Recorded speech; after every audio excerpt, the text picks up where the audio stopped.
Good morning, everyone. Hope everyone's doing well. Good morning, good afternoon. Depends on where you are. My name is Erin Wells. I'm at the University of Texas, and I'm going to be helping facilitate this today. I'm going to let my two other co-facilitators introduce themselves. Hi, I'm Chad Lowe. Oh, sorry, Sarah. Go ahead.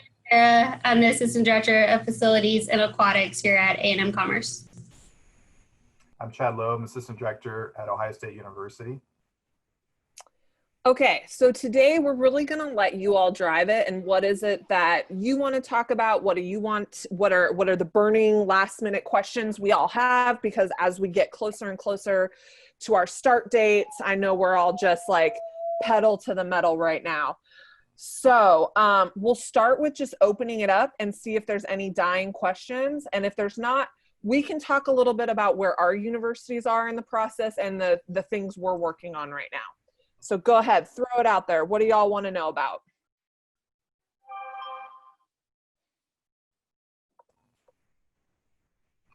Feel free to use the chat too if you prefer that.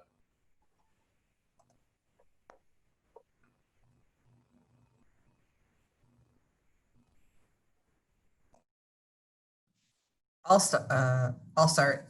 Stefani, California Baptist University. I'm wondering how people have adjusted to providing care. I know we've talked a lot about lifeguards, but just CPR, are you doing compression only? And we have given everyone that's CPR certified a fanny pack with their own face mask and goggles and gloves and sample cards. But I'm imagining there are going to be many that don't want to provide care and they're not obligated to. So I'm just wondering how other people are handling that. Well, they could be obligated to provide care depending on how you have it written in their job description. If you have it written in their job description that they have to have the cert, then they are obligated to give care. It's California. Okay. They'll just get sued. Like, they're not going to do it. If they don't, we made it so they are expected to be trained, but they're not obligated to provide care. They are obligated to get a full-time staff member to the emergency and call 911, but they do not have to provide care. Interesting. I can go ahead and answer that one. Can y'all hear me? Okay. Just make sure I had tech issues earlier. So what we have decided to do is transition our staff to professional rescuers so that they can use BVMs instead of giving breaths. So right now, because we've been open for about a month. So to slowly do this, we did all of our supervisors first, our building supervisors, since we have to have a building sup in the building to open. And so they are the primary person. If they're not the first responder, the second responder, who is currently a lay, can only do compressions until the building sup gets there, and then they can pull out the BVM and start giving respirations. And then as people are expiring or coming in as a new hire, we are going to certify them in C Pro. So then hopefully by the end of, fall or end of the year, everyone will be C Pro.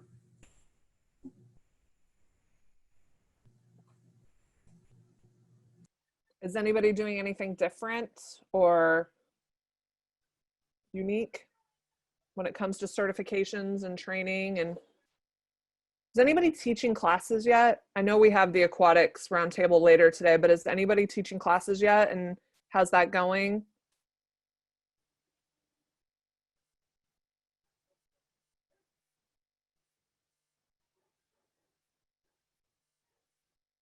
Okay. We have a couple questions in the, Stephanie, did you have something else? I'm sorry. Okay. We have a couple questions in the chat. So talking about masks, who's requiring, who's not, what's going on. I know that our university dictated what's happening. So in the state of Texas, governor is mandating masks right now, inside, outside. Outside, unless you're eating, drinking, swimming, or exercising, but every other time you have to have a mask on. So the university has said that indoors you have to wear a mask, and that even means working out. So when you're on a cardio machine, when you're lifting, as of right now, we are wearing masks at UT. I will say for us, we started that process, and then we went by the university as well. And then general counsel said, since you have to pay for a membership, we're not a public place. We're still requiring masks in certain areas because we do want to follow the guidelines that the governor is sending, but we have decided that cardio equipment, once you're on that piece of equipment, you can take your mask off. And then when you're in group fitness class, you can take it off if you choose to as well. Outside of that, inside the facility, you will need a mask. Outside the facility, we're just going based on guidelines. Our lifeguards, if they're in the stand, they're not around 6 feet anywhere, they're outside. They don't have to wear a mask. If they approach a patron, they have to have a mask on. And then our patrons, when they're in the pool, they don't have to have the mask on. And as long as they're staying 6 feet apart, we're not requiring them right now. We've also only been open, the pool's only been open this day too. So we're not very busy right now. So this could change as we kind of review every week. Our committees look at what's going on and we just change things.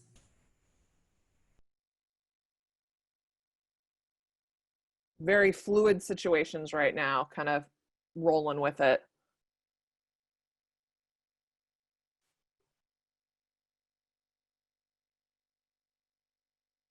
Anybody else have anything with masks?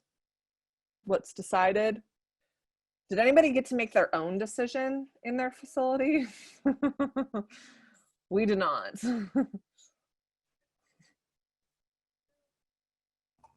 No. Originally we did, but then the state guidelines changed, so we adjusted to that accordingly. And I would assume that will continue.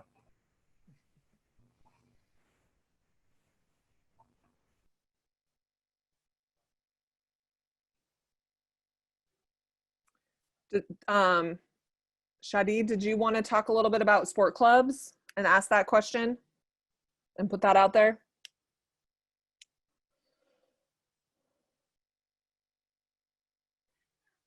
Is anybody working with sport clubs and can help him out?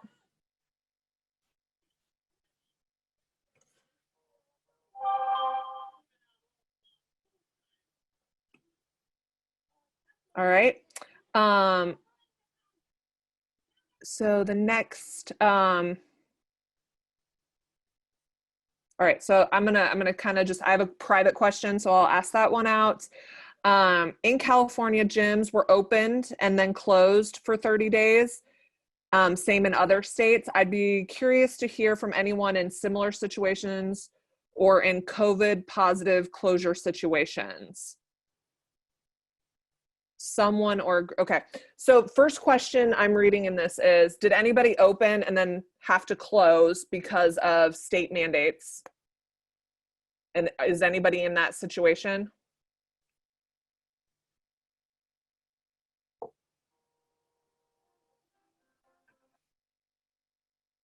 Okay.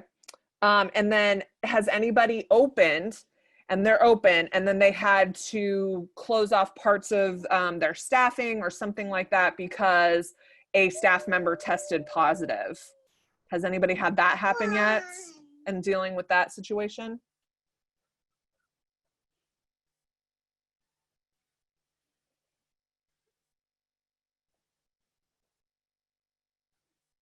Okay. Then I see a question here from Jillian about what's going on after, because a lot of us are only open till Thanksgiving and then we're going either online or being done by that point in time. So what is everybody doing from the Thanksgiving timeframe to the start of spring? Have people started thinking about that yet? Hi, everybody. Tracie Vogel from Texas A&M International. Our administration really isn't giving us much to go on at all. So we have no idea what the plan is for the rec center after Thanksgiving. We have really barely an idea of what's going on and when we're going to open. We're currently closed, scheduled to reopen just a week before classes on August 17th, but we're not really getting any guidance at all, I guess, on what what our plan is for Thanksgiving or any time really. So. Hey everyone, I'm Ross Rodriguez with the University of Texas at Austin. And as I said in the chat, at this time, the university's plan is to go remote after Thanksgiving, and we will be doing some reduced hours and closing some of our facilities. We oversee a handful, about 8 of them. And so we will be reducing probably down to like 3 facilities that will be open during that period of time between semesters. The challenge that we're facing now is if our volleyball team plays like they normally do, we will also be hosting NCAA postseason matches during that period of time, the first and second week of December. So after students have gone home. Sorry, I'm talking to Ross right now because we work together and I'm like, I hadn't even thought of that. Yeah, it's going to be interesting. But we will be reducing facilities and reducing hours during that period, that stretch. So we put together a team for this summer out of the student staff that if we end up opening before school starts, they're only going to work at these 2 facilities that Ross is talking about. We have 8 total facilities, but we'd only open 2. And we've done some crossover training. So we'll take that crossover training for the November, December, January timeframe and do that training with the students that are able to stay over that timeframe. Is what we're thinking right now. Sorry, I have a little one all to myself today, so.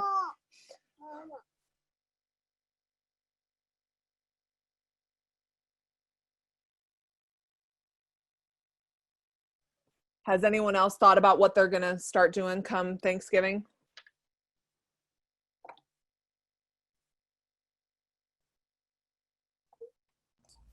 I think we're in a similar boat to a lot of areas at Ohio State. We will go virtual after Thanksgiving, and our plan right now will be most likely very reduced hours during the time. The university has not made a decision whether they will potentially close during part of the winter break. They have not previously done that, but I think that is a possibility as well, just from a cost saving standpoint. But all of it's still up in the air.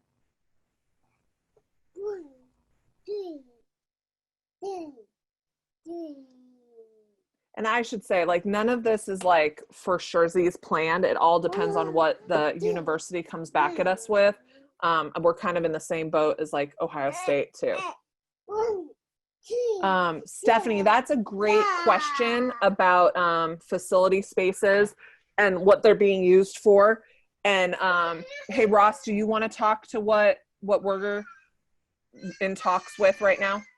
Yeah, so our facilities, our larger spaces at our facilities have been identified as potentially not necessarily being used for academic purposes, like not moving lecture classes there, but more so for those students who might have let's say they have a 9 a.m. class in person, then a 10 a.m. class that might be remote learning, and then an 11 o'clock class that's back in person on campus.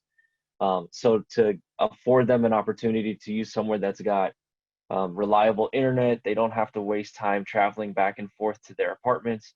Some of our spaces are being considered as support spaces for virtual online classes, spaces where students can go and have a place to sit and work if they need to.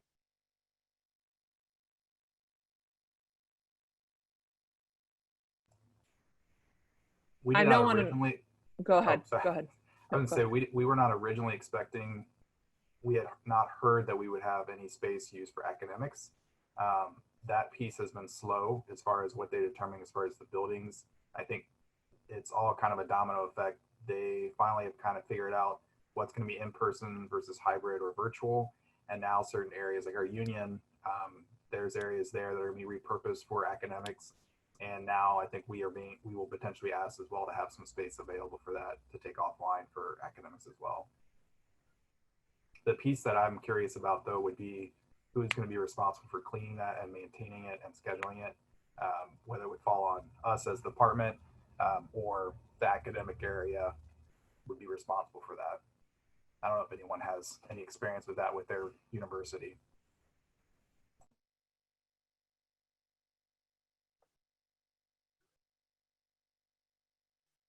So most of the time, we have 8 different facilities at Texas, and our main facilities, we contract out our cleaning. Even in our what we call our E&G spaces, they still clean those. And almost all of them. Some we contract with the university, but if we're using our big spaces in our main facilities, my guess is we would continue on with our contracted cleaning company to do that. Yeah, I would assume that that's probably going to be accurate. I would say that we may look to recover some of that from the university, some of the expense of that from the university, if it's above and beyond what our current contract states with our third-party cleaning company. But they're familiar with our facilities. They're the ones that clean it every day. I think that would continue to be the case. But we would just look to move some funds around with other departments if it's used for those purposes.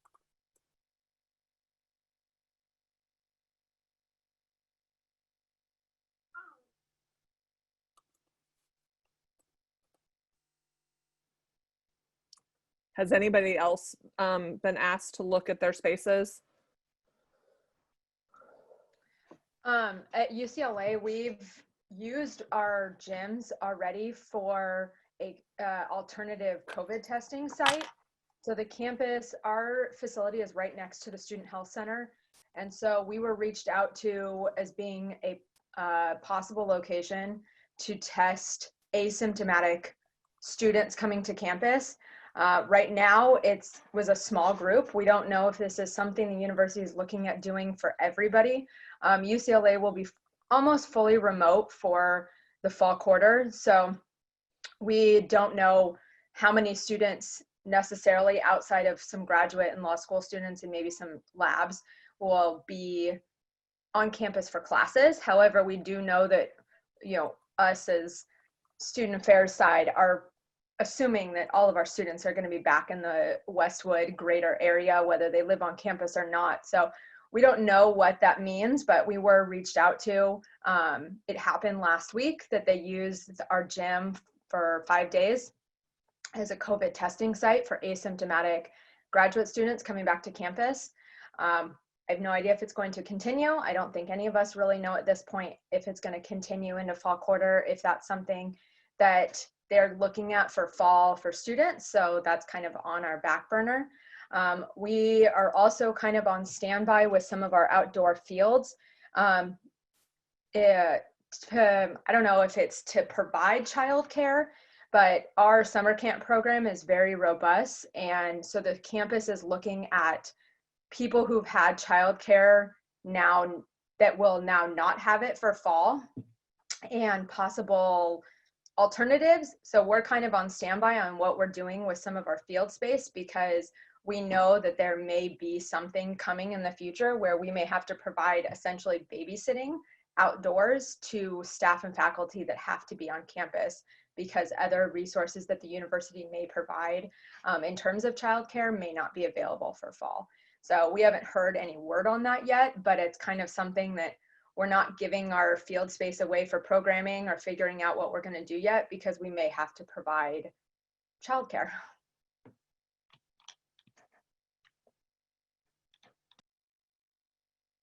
Yeah, we've been approached to use our outdoor spaces also as potentially as additional classroom type areas, not necessarily childcare, but potentially using it for groups to meet or for class purposes also. We've also been approached to see if one of our gymnasium spaces would be able to basically for the entire month of October become a flu shot campaigns location, so that they can do mass flu shots and still be able to socially distance people, but serve the most amount of people on campus. We feel that this year is going to be a very heavy flu shot campaign season. And so they have asked about one of our larger gymnasiums to do those as well.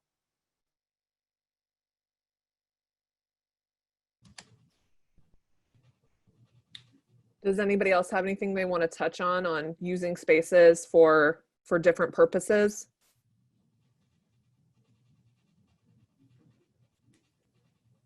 All right, so we got another question out there from Jillian.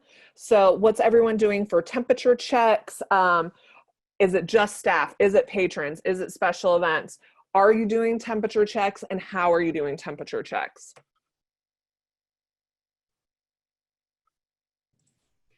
I'll speak to that. Brenna, Lacey at Missouri Baptist University in St. Louis.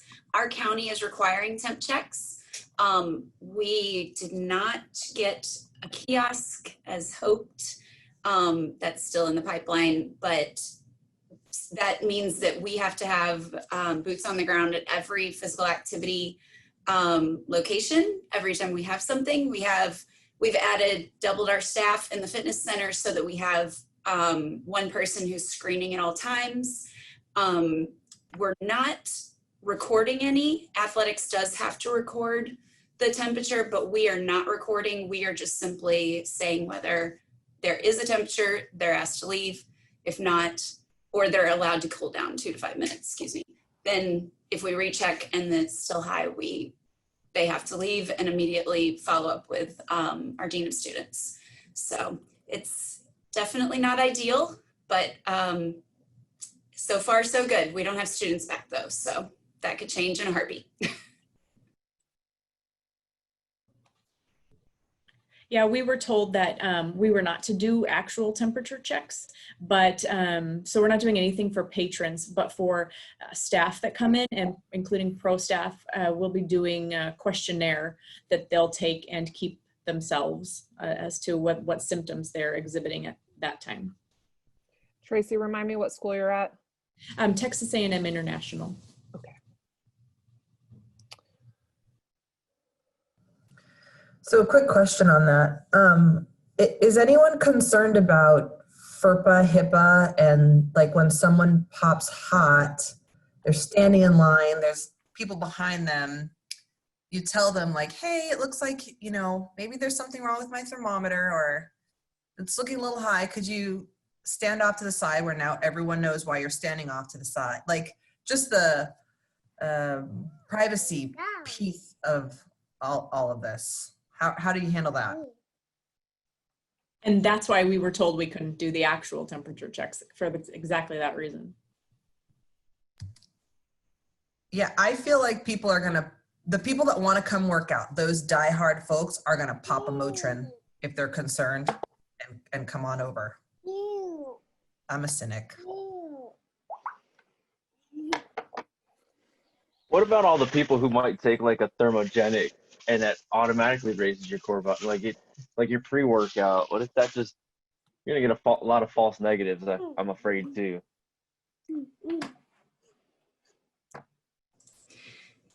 Stephanie, I'll say one thing we were advised to do is we basically kind of take it on our human error to say, oh, you know what, if you wouldn't mind just holding on a minute. And we're kind of isolated. We're allowing one person at a time through the doors, and then we have a bench off to the side, but we actually are giving them a handout if they do temp high, and then discreetly saying, you know, we ask that you immediately leave the facility, but here's the instructions. And so, I mean, it's up, you know, hopefully that's discreet enough, but I don't think anything can avoid that in the end.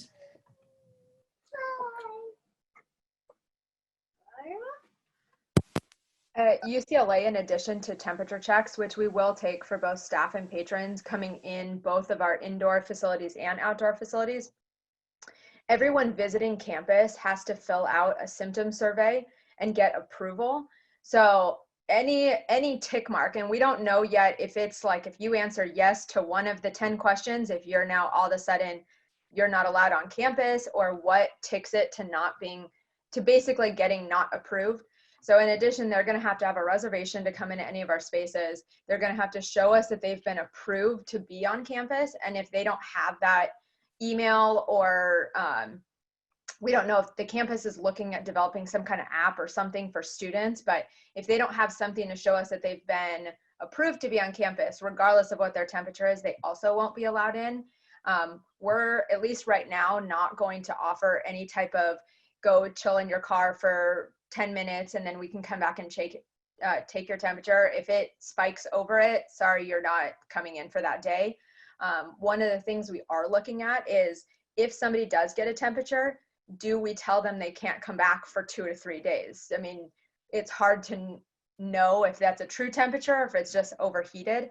So I think that's what we're struggling with now. Or if somebody does spike a temperature, like, do we need to inform other people? Do we need to have our staff? I mean, we're anticipating that our students are going to feel uncomfortable with people if they spike a temperature, and how we actually handle that if they want to come to work or if they even want to be doing temperature checks. So we're kind of looking at all of our options and what to do with patrons that even after the day that they may have a temperature.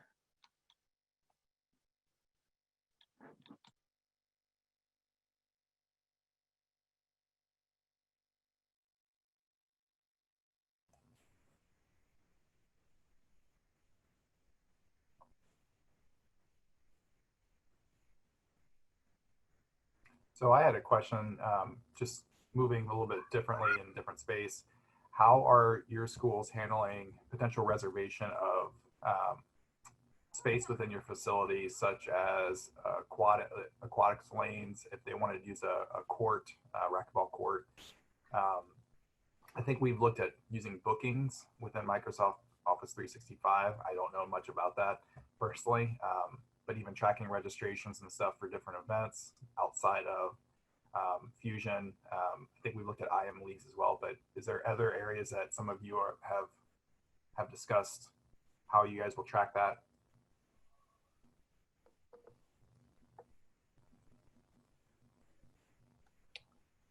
I can say we have a court reservation system that we had already had internal, and they are modifying that to fit our times for this. So we're using an internal system. I have heard people using Fusion. Is anybody on here using Fusion for that?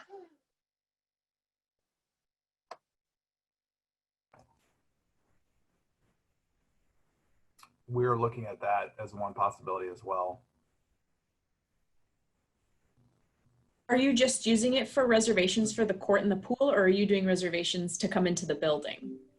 We're using it for the weight room, for the pool, and then there will be no court reservations at this time. It's a court reservation system. That's how it started. And now we're kind of morphing it to fit these other needs that we have. So it's going to be for the pool and it's going to be for the weight room. So anybody, sorry. Go ahead. How long are your reservations in the weight room? Great question. So we're doing on, Ross, help me, Monday, Wednesday, Friday, Sunday are 50 minutes, and Tuesday, Thursday, Saturday are an hour and a half. Am I close? Yeah, so we're trying to mimic the schedule of like academic classes. So if Monday, Wednesday, Friday have 50-minute classes, that's what our reservation base is going to be as well. If Tuesday, Thursday they do hour and 15 minutes, that's what our reservation system will reflect. And then on Saturday would be like an 80 or 90-minute workout for someone who, if that needs to be their heavy day, their longer day, then Saturday would be that opportunity for them to go a little bit longer. But that's what we're trying to do, is mimic the class schedule with our reservation time.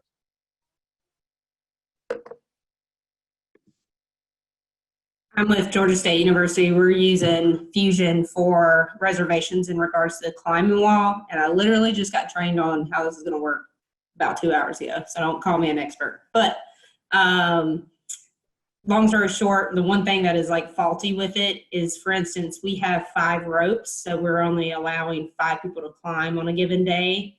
But we're allowing 3 different time slots. So how it worked out in Fusion is we can't make one block only have 1 slot. They all have to have 2 slots, which that gives me 1 extra space than I need. So we're just going to have to work with alternating, like reserving one permanently so that people can't accidentally double book a certain slot. So that was like a weird feature that we had to like troubleshoot how to get around.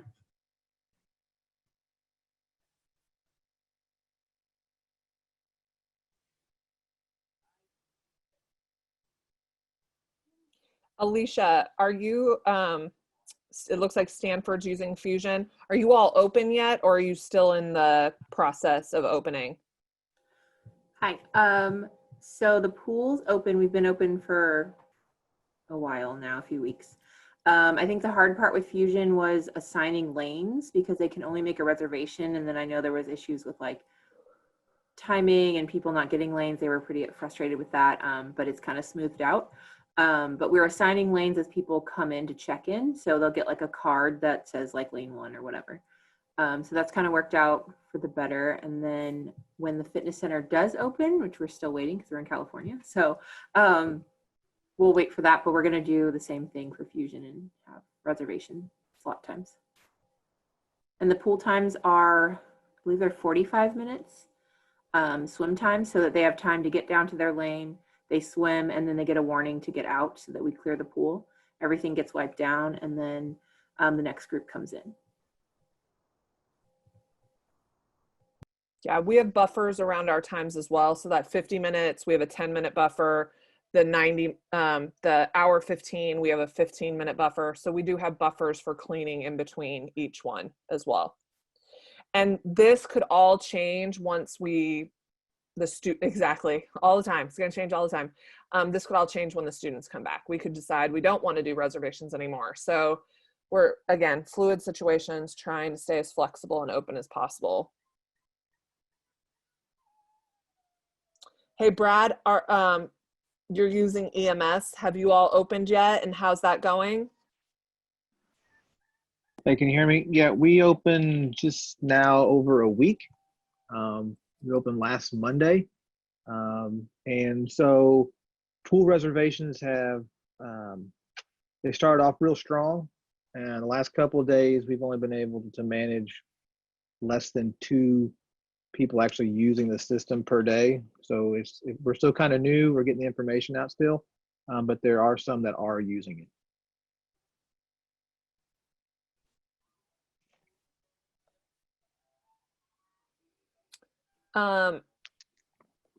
Does anybody else have anything they want to talk on reservations, software platforms, anything like that? I just had a question regarding, for those of you that are doing reservations, I think we're going to try and do it with our pool when we reopen. Are you doing a certain amount of time where you lose your reservation for that time slot and then it becomes open to walk-in or something like that? We're trying to figure out what we want to do there. Yeah, we are at the University of Texas at Austin. If you're not, so it's a little backwards in my mind, but if you're not on site 10 minutes before your reservation starts or within 10 minutes of your reservation, so let's say that I have a time to work out at 9 a.m. and I'm not on site by 8:50 and I'm not checked in, then that time can then be released. And if there's someone in our wait list that or on site who's in line ready to go, that person would get that spot. And then we're also massaging this time frame too, but let's say that it's 9:05. At 9:05 we will close the doors to that activity space and not allow anybody else in for the rest of that workout session. So again, for examples purposes, if I have a 9 to 9:50 workout, anyone who's not in the weight room by 9:05, the doors get closed, and then those are the only people allowed to work out during that time, so that we can try to keep track of who's in there. And then at the end of that session, we'll close and clean again, take everyone out, close and clean. Great question from Stacy. So for those no-shows, is there like a 3 strikes and you don't get to use the system again, or 1 strike and you don't get to use the system again? How are people handling those no-shows? Or are we just being lenient at this time because we all know that this is a crazy time frame?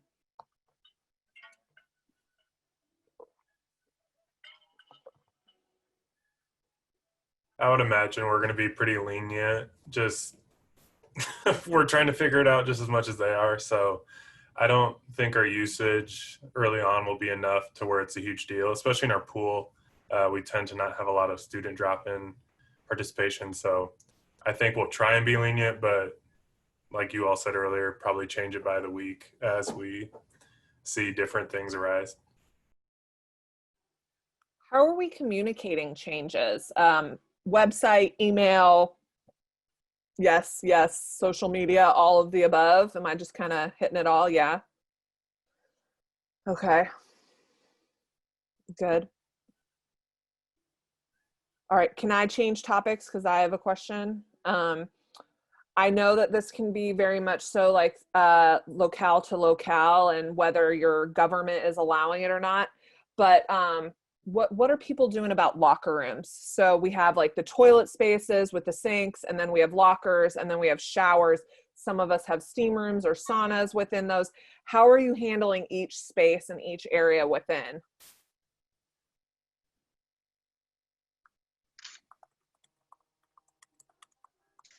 So at Xavier University, we're in Cincinnati, Ohio. Our locker rooms are going to remain open, but we have blocked off every other sink and have designated marks on the opposite sides of our sink, which is just kind of like your bench where you're getting ready with the full mirror. We do have 3 showers in each of our locker rooms, and those are fully divided floor to ceiling, so all 3 will remain open. We are requiring that patrons disinfect before and after use, and then also we will have students who are cleaning in the locker rooms as well. As of right now, we are keeping our lockers, the physical lockers, online, but sectioning off columns of them, so that way you're maintaining 6 feet in between using your lockers.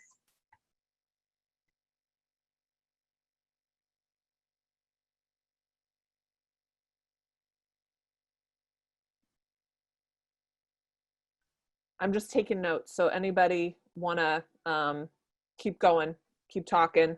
I'm just taking notes. My supervisor asked me for this one.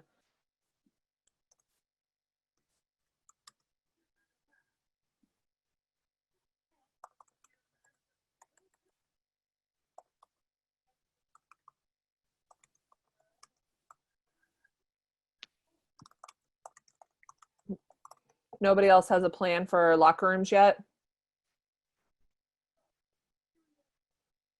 We did have one, and then we were told we need to look at having lockers open. So that's changing.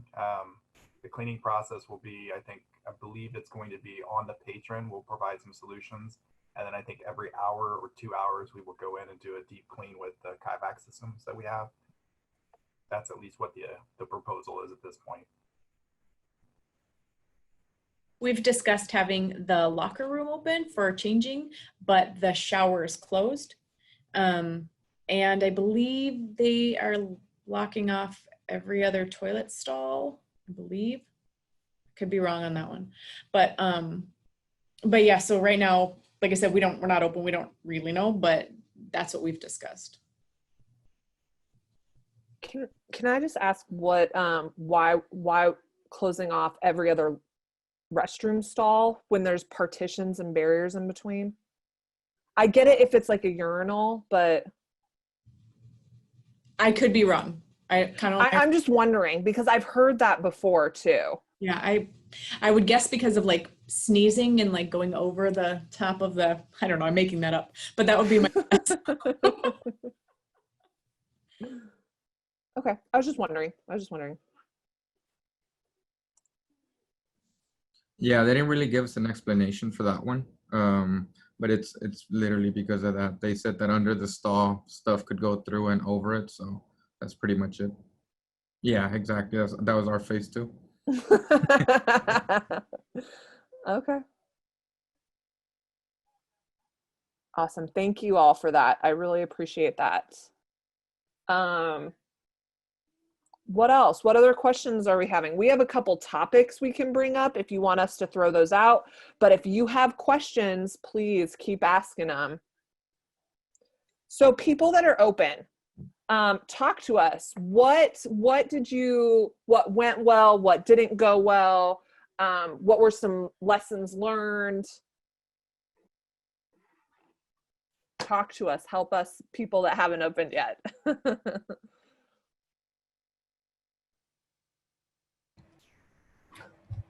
This is Doug Curry from Miami University in Oxford, Ohio. We opened on July 6th with mask requirements, but not in the fitness center. And I think what I've learned with very few students being on campus, that we stated that masks are required except during strenuous activity on equipment. They perceive that as soon as they walk through the doors of the fitness center, they can take off their mask. So I think I'm leaning towards a mask requirement when the students get back at all times. It's impossible to enforce right now because their interpretation of strenuous is left to their imagination on that. So that was one of the challenges that I'm seeing, and I'm glad we opened a little early to discover that before we get the full student body back. That's a good one.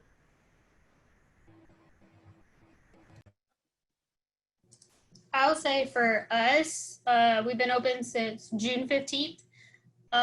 Gloves, we order our gloves through SSC because we have a contract with them. And I don't think they were prepared for us to go through so many gloves. We go through about 100 a day, 100 pairs.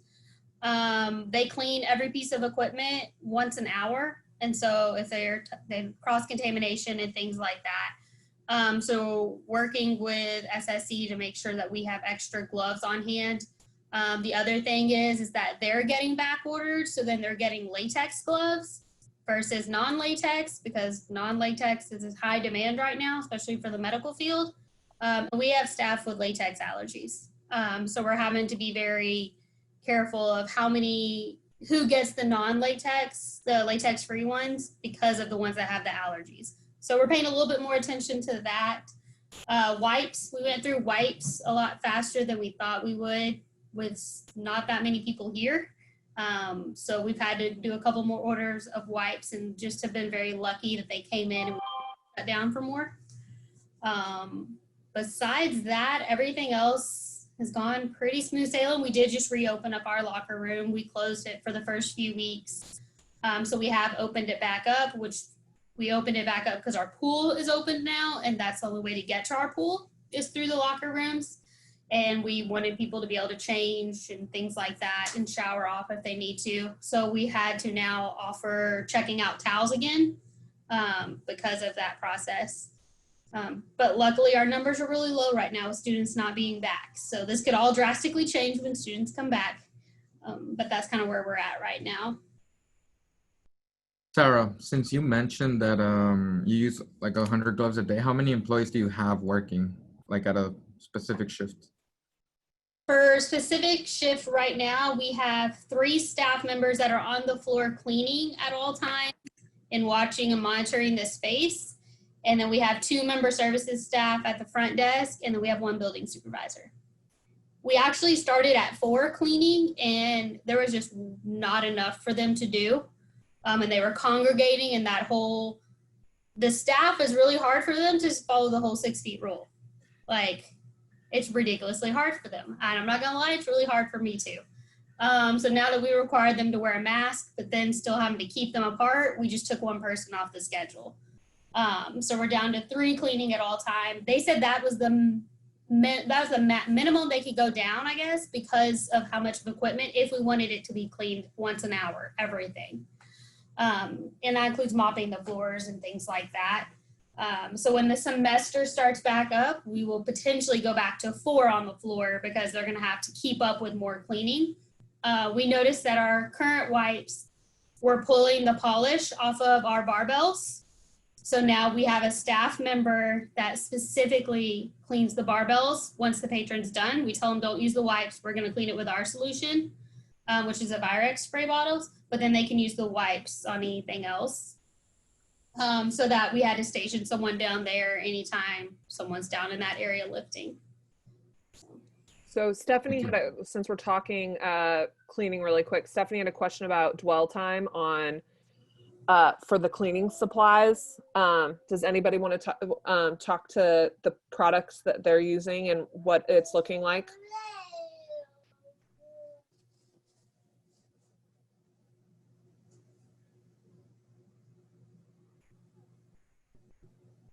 We're gonna try, a lot of folks on our campus are using something called Preventex, which is a preventative. So we're gonna do that on a lot of the high touch spaces. It's supposed to last for, I think, up to 30 days.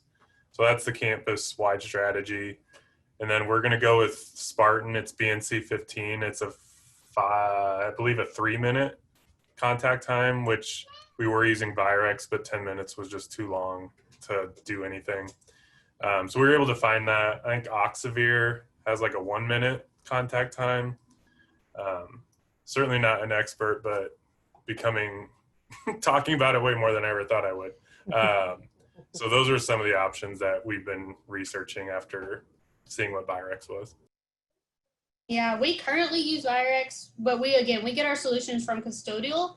But we talked to the SSC, and they said that 10-minute dwell time was if you only do it once. But since he told us, and this is coming from people that look way more into the chemicals than I do, they told us that since we are cleaning every hour and multiple times with that the 10-minute, I guess it doesn't apply. It doesn't have to be exactly 10 minutes is what he told us, because we're cleaning each piece of equipment like 10, 12 times a day, if not more. So we're with Virex right now. We do want to go Oxivir, but again, it's all back ordered. So that is what we're going to transition to, hopefully once SSC can get it in stock, for just that peace of mind on my end that it is only 1 minute. Ben, would you mind writing those names in the chat?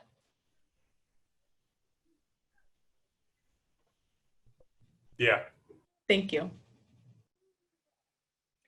Stephanie, you had another question about how are people handling roommates or significant others who want to work out together when everyone else is being asked to socially distance. Does anybody want to talk about how they're handling that? We had that discussion, and since our rule and the rule of the governor is 6 feet social distancing in the public, we're just treating them as if they're just, I guess, strangers in the public, and they still need to remain the 6 feet distance just because everybody else does. And it's too hard to determine, oh, you're roommates, you can stand next to each other, or, you know, it's just too hard, I think, to do it any other way. So they're just going to be like everybody else, 6 feet distance. So I actually had this same question, mainly for our pool reservations. The varsity swim team is still working with me to get pool time because their pool is actually under construction right now. And we have a 4-lane rec pool, and they have 48 people on their team, but they have a lot of people who are roommates and are only swimmers in their household. Can those 5 or 6 swimmers then share a lane? Our policy for our general use swimmers is 1 person per lane. For our club team is going to be 2 starting at opposite ends. So do we extend that policy to allow households to share a lane in the pool? We haven't answered him yet, but any feedback would be great. For us, the pool is 1 person per lane right now. Right now, we don't really have a lot of lap swim. For the rest of the building, the biggest thing we're actually enforcing is no circuit training, just because that is hard to keep up with the cleaning touch points when people are jumping back and forth for machines. Outside of that, we tell our staff to, like, if they're congregating, and it's mostly them congregating, we're like 6 feet, but we're not telling them to go around with a ruler and tell people to, hey, you're too close, you're too close. They're grown adults at this point. We have the signage up. If they're all in a racquetball court or they're somewhere that it's really like 3 or 4 people, then we're gonna say something. But if it's 2 people that are both by the weights and they're talking, we're not gonna go and say, hey, we need you to step 6 feet back. We talked it out, and we thought pros, cons, how strict do we wanna be? And again, I have yet to have someone do it to me at the grocery store, but they're grown adults. We have it spaced out. So until it becomes a problem, again, when the students come back, we might have to do a little bit better. We are looking at moving equipment into the gym. Based on our flooring, we're looking into that to give that more space in between. But right now, we're not going around with a ruler telling people to separate. They thought about it. They asked if they could, but no, not right now.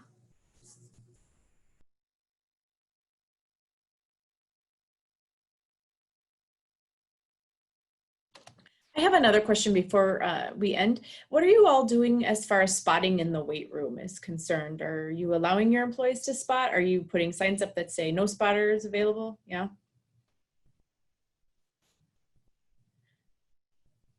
Our students have never been spotters. I know that some universities use a fitness floor staff, and those are more, they do spot. But at UT Rec Sports, our students don't spot, and they're not allowed to spot. They are not trained to spot.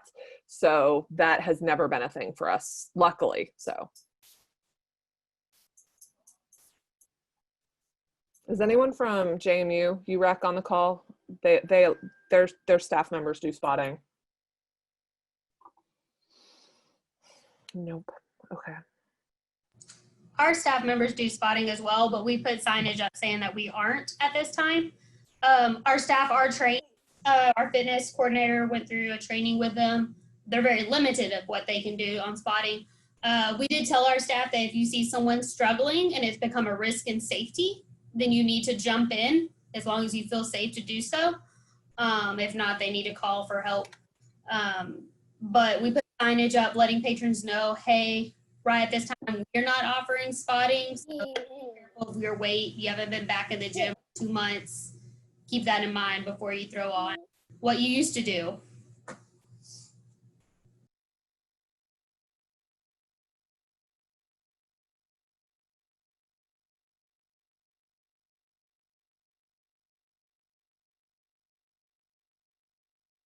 Doug had a question in here about informal rec and basketball play.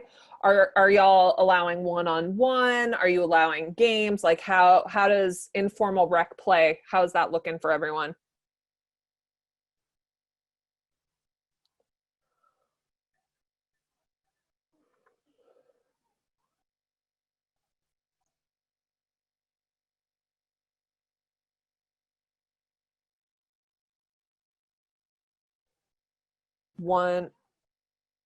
So Sarah, you're only opening your outdoor courts right now, and that's one player per court? Okay. Yeah, they have to bring their own ball. We're not buying it, but they can shoot around on each court one-on-one right now. We are not doing equipment checkout either, so they would, Ross, do you want to kind of hit this one? Well, not only are we not doing equipment checkout, that level of our facility is not even going to be open during our first phase. So you're not going to be able to get to our basketball courts initially. And then as we start to reopen more and more of our phases and more of our facilities, then we would most likely start with access to courts and they can shoot, providing their own ball, but games of any sort would probably not be permitted because of social distancing guidelines. But you could play around the world once we reopen a court, but at this time we're not going to even allow access to our basketball court level.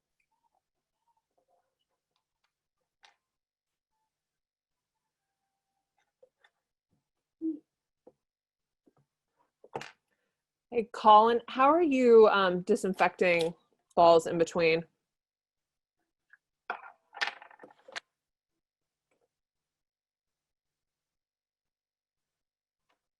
Not sure. Okay, just wondering. Just thought I'd throw it out there. Okay. Any other any other questions anybody had?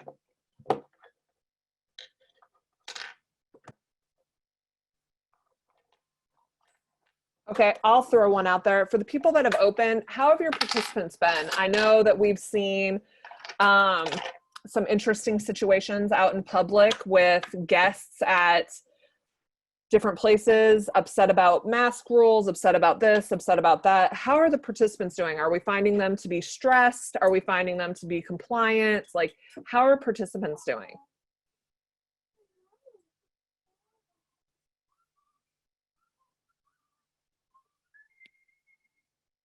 Well, I'll share because I just like talking today, apparently. So at first, when we opened, masks weren't required. So we told our staff that they couldn't stay within 6 feet. And then if they're cleaning around patrons, they need to have a mask. Outside of that, it's up to them. And we had a couple of patrons that come all the time, very loyal, get very upset that we weren't requiring them. They came to me upset that I wasn't wearing one at the time, and I just explained to them, right now it's not required. I'm 6 feet from you, X, Y, Z. So they were more upset that we weren't requiring everyone to wear one at that time, which was not what I would expect. And then when we required masks everywhere, we had like 1 or 2 people leave. I think what helped is that when we first rolled it out, because we literally went from maybe 2 weeks of not requiring them to boom, the next day they're required. So we had disposable masks available. And so we ordered like 200, and we said, okay, if anyone, I don't want to say throws a fit, but gets upset and they don't have a mask for whatever reason, because we are making this change very quickly, we gave them a paper mask. Like, okay, we can give you a paper mask at this time, so that you don't have to leave the next time you need to bring one. And then once we run out of this 200, then that's it. And at that point, I think we've gone through 50, maybe 75, but we've also been over a week now of requiring it. So at this point, people should know and be used to having to have that mask. But having it as an option for patrons at the beginning definitely helped with enforcing it, because we could give them that solution right there. Here you go.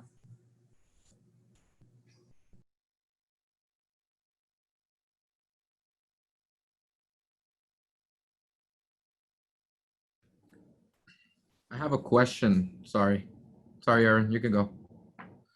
It's a little bit random. It's a little bit random, but those of you who your universities are opening and you guys have designated like gaming areas for gamers and stuff like that, are you guys opening those or keeping those closed, or what are you doing in regards to gaming on campus?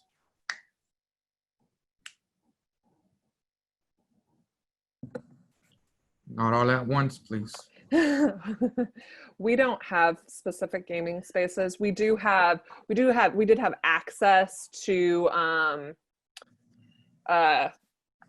the classroom had a little bit of access, but we've taken all communal type things like keyboards and all that type of stuff away. So there's no communal type sharing of that type of stuff. What about pool tables or air hockey, foosball, any of that stuff? Nobody else? We have pool tables. Where those, again, you'd have to come get the balls and things like that. So it won't be happening, at least in our phase 1 for surezies. We are opening our gaming, both the esports stuff and our like a table tennis stuff. One-on-one for table tennis. They have to check out the equipment, so we have the ability to sanitize and sterilize those before the next people. For our esports, it's in a separate room by itself. We're shutting down over half of our PCs, and so we'll be able to do some of the distancing in there. And then our staff will be doing using alcohol to sanitize all the computer stuff. And then masks are required in that space. Thank you.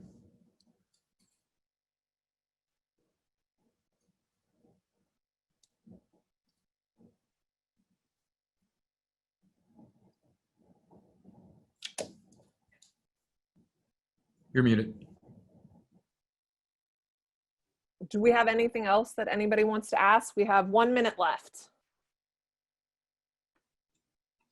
I guess for the people who have opened, what's something that you've learned from opening that you would have started with from the beginning for those of us who haven't opened yet? Like a one nugget of wisdom.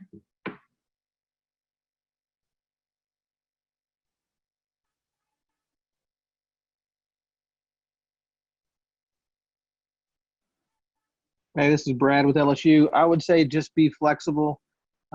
We started week 1 with no masks required for our patrons, and by the end of the week, the state changed their mind, and so we started week 2 requiring masks, and so we had to shift our signage, shift our policies over a weekend to make that happen for Monday.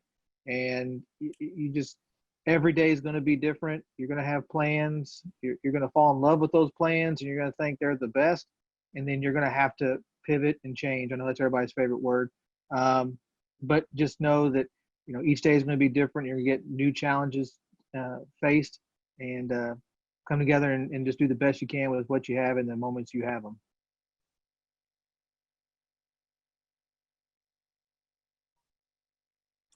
All right, y'all. Can you quickly throw in there how often you want to have these? We're starting to get towards the end and getting towards school reopenings. Are we thinking we want to have one again like end of August, or what are y'all thinking? So quickly kind of throw that in there, 1 per month. I'm seeing once a month a lot. Okay, that's awesome. So we might not be doing another one of these until closer to the end of August. So just keep a lookout on the NIRSA site and we'll kind of go from there. Want to thank everybody. Great participation today. Good luck with everything that's going on and have a great rest of your week.